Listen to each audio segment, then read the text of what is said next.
Yes. नमस्कार दोस्तों, मेरा नाम है शरद शर्मा और आप देख रहे हैं नमस्ते राजस्थान न्यूज़। नमस्ते राजस्थान की हम जो है सीरीज़ के अंदर हम आपको रेगुलर बेसिस पे, कंटिन्यू बेसिस पे जो है कुछ ऐसे लोगों से मिलवाते हैं जो लोग जो है आप जो है प्रेरणा के स्रोत हैं और उन्होंने समाज के अंदर, देश के अंदर एक अलग ही मुकाम हासिल करा है और वो काफ़ी लोगों के प्रेरणा के स्रोत हैं।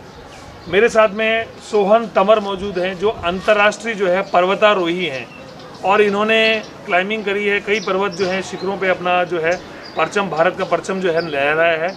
और आप जोधपुर के हैं तो जोधपुर के गौरव, देश के गौरव और राज्य के गौरव हैं। नमस्कार सोहन जी। सर एक बात है, पहली चीज़ मैं आपसे जो इंट्रोडक्शन तो आपसे लेंगे, लेकिन स्टार्ट में पूछना चाहूँगा पर्वतारोही ही क्यों बने? क्योंकि मुझे सबसे पहले ऐसा है कि मुझे है ना एडवेंचर मूवी देखने का बहुत शौक़ था, इसलिए मुझे पर्वतारोही बनना मेरा सपना था एक, और वो सपना मेरा सफल हुआ।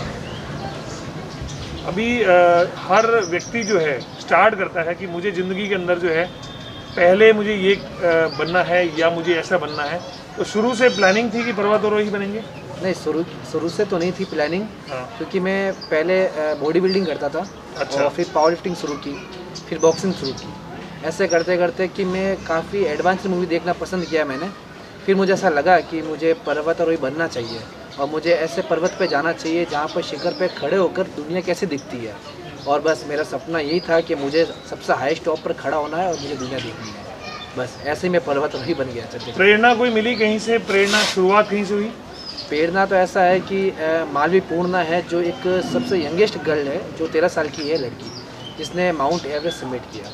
तो उसे देखकर और काफ़ी ऐसी मूवीज़ है जो स्पोर्ट्स मूवी है, उनको देखकर बस मेरा जो था प्रेरणा थी, उनसे मुझे प्रेरणा मिली। पढ़ाई की शुरुआत और कहाँ से, मतलब जो है आपके परिवार का बैकग्राउंड वगैरह पूरा आप एक बार बताएं। आपका जो है जन्म स्थान कहाँ है और आपने पढ़ाई लिखाई कहाँ से करी? वैसे मेरा जन्म जोधपुर का ही है और मेरी फैमिली मिडिल क्लास फैमिली है। और मेरे चार बहन हैं और 2 भाई बहन, हम 6 हैं। और मैंने जोधपुर में पढ़ाई की थी। और मेरा जो स्पोर्ट्स, मैंने 10 साल मैंने स्पोर्ट्स में मेरा जो था योगदान था वो जोधपुर में था। और पर्वतारोही जब मैं बना तब मैं 2 साल में जो इंडिया से आउट ऑफ नेपाल, कभी अफ्रीका, कभी यूएस, कभी यहाँ जाता रहा और माउंटेन करता रहा। अभी कितने जो हैं क्लाइंब कर चुके आप? कौन कौन सी जो है आपने डेस्टिनेशन कवर करी? कौन कौन से देश में या राज्यों में गए और कहाँ कहाँ जो है आपने झंडे गाड़े हैं सर? मैंने वैसे तो नेपाल में 3-4 मैंने माउंटेन है जो मैंने सबमिट कर लिया है 2 साल के अंदर। और एक अफ्रीका में किलिमंजारो है जो वहाँ का हाईएस्ट टॉप है, मैंने वो भी सबमिट कर लिया है। अभी फ़िलहाल कुछ महीनों पहले ही मैं नेपाल से आया था और नेपाल में मैंने महाड़ हिमाल को भी मैंने सबमिट करके जस्ट मैं यहाँ पहुँचा ही था लॉकडाउन से पहले। और अभी जो लेटेस्ट में प्लानिंग है कहीं की, आपको आप चाहते हैं कि भी कहीं पे आप जाना चाहें, कि अभी प्लानिंग है कोई नई?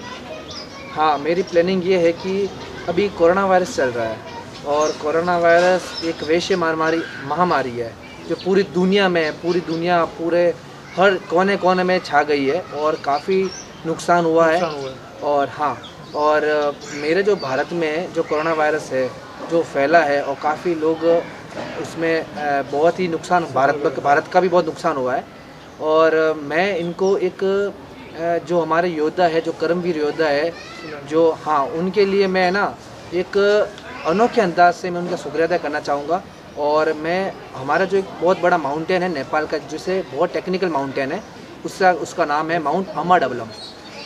उसकी ऊंचाई है 6810 मीटर, यानी कि 22,492 फीट ऊंचा पर्वत है और सबसे खूबसूरत पर्वत है। उस पर्वत पे मैं चढ़कर 330 फीट भारतीय तिरंगा मैं लहराऊंगा और उससे शुक्रिया जितने भी कर्मवीर हैं उनके मैं शुक्रिया अदा करूँगा। मतलब जो पुलिसकर्मी हैं, स्वास्थ्य कर्मी हैं या मीडिया कर्मी हैं, जो लोग भी इस उसमें लगे हुए हैं और लोगों की सेवा करने, उनको जो है एक तरह की सलामी आप देना चाह रहे हैं? हाँ जी, राष्ट्रगान के साथ। राष्ट्रगान के साथ कितने फीट का तिरंगा लहराएंगे वहाँ पे? 330 फीट का तिरंगा। 330 फीट का तिरंगा। अभी तक आपने कितने तिरंगे जो फहराए हैं या जिसमें कितने फीट के फहराए हैं? लास्ट मेरा 71 फीट का फ्लैग था जो कि राजस्थान के जो राज्यपाल जी है कलराज मिश्र जी, उन्होंने मुझे दिया था और वो मैंने मारुति मार्ग पर ले गया था। बचपन से आपने काफ़ी जगह जो है कुछ ना कुछ आपने अपना काम कर रहे हैं, कुछ अवार्ड्स मिले होंगे, कुछ का जिक्र कर पाएंगे आप? मुझे काफ़ी अवार्ड्स मिले हैं। मुझे राजस्थान गौरव भी मिल चुका है, जोधपुर मारवाड़ रत्न भी मिल चुका है और काफ़ी संस्थाओं से मुझे अवार्ड दिए गए हैं मुझे। और आपने जैसे भी ये पर्वतारोही बने और ये एक्सपीरियंस जो है कैसा फील होता है? जैसे आप अगर हर आदमी बोलता है कि सर झूले में बैठने से भी डरता है और आप इतने बड़े बड़े, जैसे आपने एक अभी शब्द बोला कि बड़ा ही खूबसूरत नज़ारा होता है या जो है खूबसूरत पहाड़ है, तो लोग बोलते हैं खूबसूरत पहाड़ दूर से दिखता है लेकिन जब वहाँ चढ़ते हैं और उसमें जो है क्लाइंबिंग करते हैं तो वो एक टिपिकल पार्ट रहता है। तो आपको कैसा महसूस होता है इस पूरी जर्नी के दौरान, शुरुआत से एंड तक? जब हम बेस कैंप तक पहुंचते हैं, कैसा भी माउंटेन अपन लेते हैं, तब उसका एक बेस कैंप आता है। बेस कैंप तक तो ट्रैक होता है, तो ट्रैक होता है समथिंग 4-5 हज़ार मीटर का ट्रैक होता है। फिर इसके बाद में माउंटेन आता है। माउंटेन को सबमिट करने से पहले 10-15 दिन वहाँ ट्रेनिंग की जाती है। वो एक एक्सपीरियंस होता है अपना खुद का, इतना अच्छा होता है। वहाँ एक नज़ारा होता है कि हमें रोज़ चढ़ना उतरने का एक मौका दिया जाता है और हम ऊपर चढ़ते हैं, नीचे उतरते हैं, क्योंकि हमें उस मौसम में उस जगह हमें घुल मिल जाना, एडजस्ट होना पड़ता है। और इसके बाद हमारा सबमिट 1 दिन का होता है। जो हम 15 दिन वहाँ पे हम ट्रेनिंग करते हैं माउंटेन के लिए, वो हमें 1 दिन में ही सबमिट करना होता है। तो नज़ारा इतना अच्छा होता है कि जब हम ऊपर चढ़ते हैं और चढ़ के फिर अपन खड़े होते हैं तो इतना अच्छा फील होता है, इतना अच्छा नज़ारा दिखता है। हम अपनी आंखों से बहुत ही क्लियर, और क्योंकि जब अपन टॉप पे चढ़ते हैं ना, टॉप सबसे ऊपर टॉप पे खड़े होते हैं, क्योंकि वहाँ पे एक तो जैसे वाहन और ऐसे क्या नाम है पॉल्यूशन नहीं होता ऊपर, तो एकदम साफ़ सुथरा दिखाई देता है। तो अपन बहुत दूर तक देख सकते हैं उस ना वहाँ खड़े होकर उस नज़ारे को, तो अच्छा फील होता है। हम तो महसूस कर सकते हैं क्योंकि इतनी बड़ी, इतनी ऊंची जो है, इतनी ऊंची चोटी पर जो है वो पहुंचना और एक मेहनत करना वो आसान तो नहीं है, और वहाँ से लेकर के जो है पॉसिबल जो है होता नहीं है। तो आपसे एक निवेदन है कि जैसे आप जो भी एक वहाँ से ट्रैवल करते हैं या पहुँचते हैं, तो वो जो है वो कहाँ तक जो है वो एक मतलब डर लगता है वहाँ पहुँचते ऊपर? डर तो लगता है सर, क्योंकि टेक्निकल होता है, हर जगह टेक्निकल होता है। पहाड़ ऊंचा होता है, स्टेज होता है, नीचे डीप होता है हमेशा। तो अपन चढ़ते हैं तो हर एक पॉइंट पे खतरा होता है और पाँव चूक भी जाता है, इंसान गिर भी जाता है और गिरते ही इंसान ख़त्म हो जाता है। तो बहुत टेक्निकल होता है और बहुत डेंजर। हम खबरों के हैं तो हम अक्सर पढ़ा करते हैं कि जो काफ़ी सारे लोग ऐसे होते हैं जो क्लाइंबिंग करते हैं, उनके दौरान जो है दुर्घटना होती है, किसी को लगती भी है, चोट भी पहुंचती है और कईयों की मृत्यु। मतलब इतना इजी नहीं है क्योंकि हर आदमी पहुंच नहीं पाता। कहते हैं कि कमांडो की ट्रेनिंग सबसे हार्ड ट्रेनिंग होती है। मैं कहता हूं कि कमांडो से भी हार्ड ट्रेनिंग होती है, वो होती है पर्वतारोही की ट्रेनिंग। क्योंकि पर्वतारोही की जो ट्रेनिंग होती है वो एक कमांडो से भी कम नहीं होती, कमांडो से भी बेटर होती है। क्योंकि उन्हें माइनस डिग्री तापमान में, 40 से 60 डिग्री माइनस तापमान में पर्वतारोही को रखा जाता है और वहाँ पर ऐसी ट्रेनिंग की जाती है, ऐसी करवाई जाती है कि हर एक पॉइंट, हर एक डिफ़िकल्ट, हर एक जो टॉप होता है वहाँ कैसे चढ़ना होता है, किस तरह से चढ़ना होता है, खाई होती है, खाई से ऊपर किस तरह से जाना होता है, किस तरह के ट्रैक को सबमिट करना होता है, तो वहाँ सिखाया जाता है। तो कहते हैं कि बहुत डिफ़िकल्ट है और बहुत ही हार्ड ट्रेनिंग है। मतलब क्या क्या दिक्कत है? जैसे सांस लेने में तकलीफ आती है, इसके अलावा बाकी ठंडक के अंदर जो होता है, और एक नया जो ऑक्सीजन की जो वहाँ पे दबाव होता है, तो काफ़ी सारे टेक्निकल प्रॉब्लम आते हैं। कहते हैं कि जितना ऊपर जाते हैं ना, जितना ऊपर, तो वहाँ पे हवा कम होती रहती है और ऑक्सीजन की मात्रा कम पाई जाती है। तो कहते हैं कि 7-8 हज़ार मीटर से ऊपर चले जाते हैं ना, तो फिर ऑक्सीजन लेना पड़ता है अपन को, जी। है ना। तो ऑक्सीजन साथ में लेके जाते हैं, तो वहाँ पे 1% भी ऑक्सीजन नहीं होता, समथिंग 30% में हमें ऑक्सीजन मिलता है और वो हमारी बॉडी को इतना कवर नहीं कर पाता है। तो कितना जो है, मतलब कौन से स्टार्ट से ऑक्सीजन मास्क लगा के चलते हैं या आगे जा करके? नहीं, स्टार्ट से नहीं, बेस कैंप तक तो हम ऐसे चल जाते ठीक है। हैं। बेस कैंप के बाद में भी 7-7.5 हज़ार मीटर ऊंचाई, मेरा मतलब 25,000 फीट तक इंसान जा सकता है। इसके बाद में उसको इसके बाद में उसे मास्क की जरूरत होती है। साथ क्या क्या सामान ले जाते हैं? ऐसा है मतलब जो पूरा क्लाइंबिंग करते हो?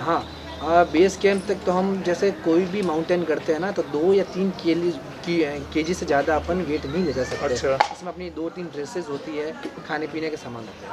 हाँ। अच्छा, 2-3 ड्रेसेस, खाने पीने का सामान होता है। तो अभी जो सफ़र आपने अभी पूरा किया है, आगे कहाँ कहाँ जो है जाने की इच्छा है, या ये क्या क्या जो है अचीव करने की इच्छा अभी और बाकी है? मेरा सपना है कि 7 समिट करना, 7 समिट करके, और मैं दुनिया को बताना चाहता हूँ कि मैं सबसे यंगेस्ट लड़का हूँ जिसने 7 समिट किया। अच्छा, और अभी आपके जो टच में काफ़ी सारे जैसे लोग रहते हैं, तो राजस्थान में अभी एक संघर्ष, राजस्थान में कहते हैं कि अगर किसी आदमी का संघर्ष है तो राजस्थान के लोगों का संघर्ष होता है वो कम से कम, नहीं तो नॉर्मल आदमियों के संघर्ष से जो है वो 10 गुना होता है, तो 10 गुना वो संघर्ष रहता है। संघर्ष ऐसा है कि राजस्थान में दौरे होते हैं, है ना, तो बड़े बड़े दौरे होते हैं। तो दौरे, वैसे कोई इंसान यहाँ जैसलमेर में, जैसे राजस्थान में रहता है, तो उनको तो पर्वत तो यहाँ होते नहीं है, बड़े बड़े दौरे होते हैं। वो दौरे में रहे हुआ इंसान पर्वत पे जाने का सपना कैसे देख सकता है? मिट्टी एक होती है और कितनी हाइट है। हाँ, तो ऐसा ही है कि मैं राजस्थान से हूँ और मुझे ऐसा सपना कि पर्वतारोही बनना एक बहुत ही डिफ़िकल्ट होता है, बहुत ही खतरनाक होता है। अच्छा। तो बस यही बात थी कि यहाँ का संघर्ष, राजस्थान का संघर्ष तो सबसे निराला है, क्योंकि वो वहाँ पे उत्तराखंड, यहाँ पे पहाड़ियों पे जो लोग रहते हैं वो माइनस डिग्री में रहते हैं, और हम ऐसे डिग्री में रहते हैं जहाँ पे गर्माश है। गर्माश है, पूरा बिल्कुल रिवर्स है। हाँ, पूरा रिवर्स है। तो बस यही है इनकी कहानी। और एक बात है, हर के जैसे आप बोलते हैं कि एक्टिंग से लेके फिल्मों से लेकर के साहित्य से लेके संस्कृति, सब अपनी जगह काम होता है, हर क्षेत्र के अंदर खेल होता है, हर जगह पैसा इन्वॉल्व होता है। तो क्या आपको लगता है कि पर्वतारोही बनने के सफ़र में फाइनेंस एक मेजर पार्ट है, पैसा मैनेज करना पड़ता है? शुरू में तकलीफें आई थी? शुरू में तो बहुत तकलीफें आई थी, लेकिन हमारे राजस्थान में खामोशियों की कमी नहीं है जी। और कई लोगों ने सपोर्ट किया। और एक पर्वतारोही एक ऐसा खेल है कि इसमें लाखों रुपए खर्च होते हैं। अच्छा जी। हाँ, जो कोई खेल होता है उसमें इतने पैसे खर्च नहीं होते, लेकिन एक व्यक्ति पर कम से कम 50 लाख से ज़्यादा रुपया माउंटेन पर खर्च होता है। अच्छा, 50 लाख से ज़्यादा, मतलब काफ़ी पैसा इन्वॉल्व होता है। अभी जो आप सफ़र कर रहे हैं, जो भी अभी आप सबमिट करने वाले नेपाल जाएंगे, उसमें करीब कितना अप्रोक्स एक्सपेंस होता है? अभी देखा जाए कि ये मेरा 330 फीट भारतीय तिरंगा है, हाँ। जो कि उत्तर प्रदेश में कंपनी है सहगाल इंडस्ट्रीज कंपनी, वो बना के दे रही है। तो ये फ्लैग है, फ्लैग का खर्चा भी है। और देखा जाए तो मैं मेरी टीम के साथ जा रहा हूँ। मेरी टीम मैंने बनाई है, जो नेपाल की टीम है। तो हेलीकॉप्टर्स भी हमारे साथ रहेंगे, हमारे साथ में जो हमारे डॉक्टर्स भी रहेंगे, पोर्टर्स रहेंगे, गार्ड्स रहेंगे। तो कम से कम ये खर्चा बहुत ज़्यादा जाएगा, लाखों में खर्चा जाएगा ये। और ये एक हमारे जो है कर्मवीर है, उनको एक, हाँ, जो हमारे कर्मवीर है उनको मैं शुक्रिया अदा करने के लिए एक गिनीज वर्ल्ड रिकॉर्ड में नाम दर्ज होगा, जो कि हमारे भारत के प्रधानमंत्री जी नरेंद्र जी मोदी, जो 330 फीट का तिरंगा है, वो अपने हाथों से मान सम्मान के साथ मुझे देंगे। और अभी कौन कौन से स्पॉन्सर्स जो आपके साथ अटैच रहे हैं? स्पॉन्सर तो अभी आ रहे हैं मेरे पास में, जैसे सिंगापुर से है स्पॉन्सर्स है, दुबई से स्पॉन्सर्स है, और हमारे जोधपुर से भी है। गवर्नमेंट, हमारे जो गवर्नमेंट है, जो अधिकारी है वो भी है, गवर्नमेंट डिपार्टमेंट भी है। BSNL भी रहे आपके स्पॉन्सर? BSNL जैसे काफ़ी ऐसे काफ़ी गवर्नमेंट्स है जो मुझे स्पॉन्सर कर रही है इसके। अच्छा, सरकारें जो है जो हाँ सपोर्ट कर रही है। इसके अलावा जो आप एक बताना चाहिए, परिवार में हर आदमी को नॉर्मली कहीं भी जो अगर रिस्की स्पोर्ट्स में या कहीं जाते हैं तो घर वाले मना करते हैं, तो क्या आपके साथ भी ऐसा है कि परिवार में जो है ऐसी चीज़ रही है? जब मैंने फर्स्ट बार गुरु शिखर किया था, तब पापा जी ने मना किया था कि ये बहुत ही डिफ़िकल्ट है और ये पर्वत, तो उस वक्त घर वालों ने टोका भी था। इसके बाद में जब मैंने उसे सबमिट किया तो फिर घर वालों ने कुछ नहीं कहा। फिर मैं एवरेस्ट के लिए चला गया था, फिर मैं काफ़ी मैंने माउंटेन किए, बाद में तो किसी ने रोका नहीं, बस सक्सेस हुआ सब जगह। अभी एक हमें जो सुनने में है वो कि भी आपका जो है गवर्नमेंट में सिलेक्शन हो गया है, आप जो है पुलिस के अंदर जो है अभी आपका हुआ है, क्या इसमें पूरा बताएंगे एक बार आप?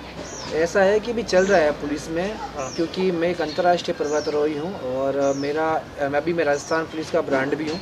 अच्छा। और बहुत जल्दी वो मुझे ज्वाइनिंग भी दे देंगे, जहाँ मुझे कौन सी पुलिस मिलती है, जैसे हरियाणा पुलिस मिलती है, उत्तराखंड पुलिस मिलती है, राजस्थान पुलिस मिलती है। क्योंकि हमारा जो स्पोर्ट्स कोटा होता है वो राजस्थान में कम है, बल्कि हमारा स्पोर्ट्स कोटा हरियाणा, पंजाब, उत्तर प्रदेश में ज़्यादा है। तो कहीं की भी सरकार जहाँ का हमारा स्पोर्ट्स है, और वहाँ पे हमें बहुत ही जल्द पुलिस में हमें ज्वाइनिंग दे देगी। मतलब अभी कोई ऐसा लेटर या कोई ऐसी चीज़ मिली है आपको, या अभी बाकी है? अभी बात चल रही है सरकार से। अच्छा, बात चल रही है। तो आप देखें, सोहन तंवर जो है अपने आप में आज की तारीख में पर्वतारोहियों में एक बहुत बड़ा नाम है, और एक जो इंस्पिरेशन है जोधपुर, राजस्थान से लेके और हिंदुस्तान इंटरनेशनल प्लेटफॉर्म पे जो है अपना एक नाम बनाया है। कोई अगर पर्वतारोही बच्चे हैं काफ़ी सारे, जो बनना चाहते हैं, अगर कभी कोई आपसे हेल्प मांगेगा तो क्या आप हेल्प देंगे? मैं अभी लॉकडाउन खुलने के बाद हनुमानगढ़ के अंदर एक हमारा बहुत बड़ा एक इवेंट होने जा रहा है माउंटेन का, जिसमें मैं चीफ गेस्ट हूँ।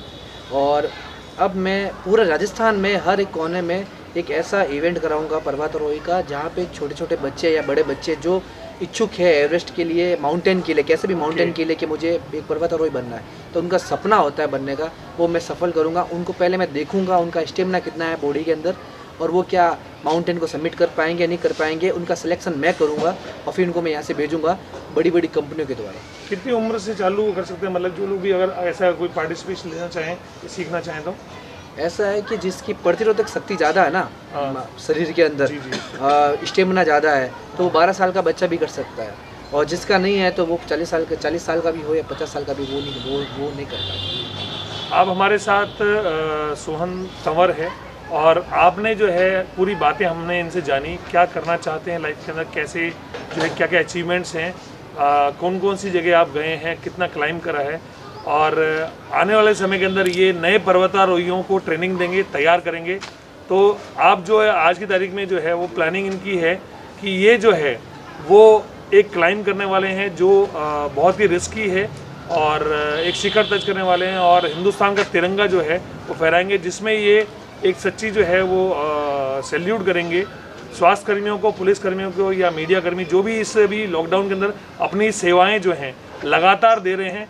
तो सलाम है इस भारत के ऐसे बेटे को, जो हम सबका जो है गौरव आज पूरे इंटरनेशनल प्लेटफॉर्म पे भारत का गौरव बढ़ा रहे हैं। ऐसे ही भारत के जो है वीरों को आपसे मिलवाते रहेंगे, ऐसे ही जाबाजों को, ऐसे ही प्रेरणादायक जो भी लोग हैं उनको आपसे मिलाते रहेंगे। आप देखते रहिए नमस्ते राजस्थान न्यूज़। धन्यवाद।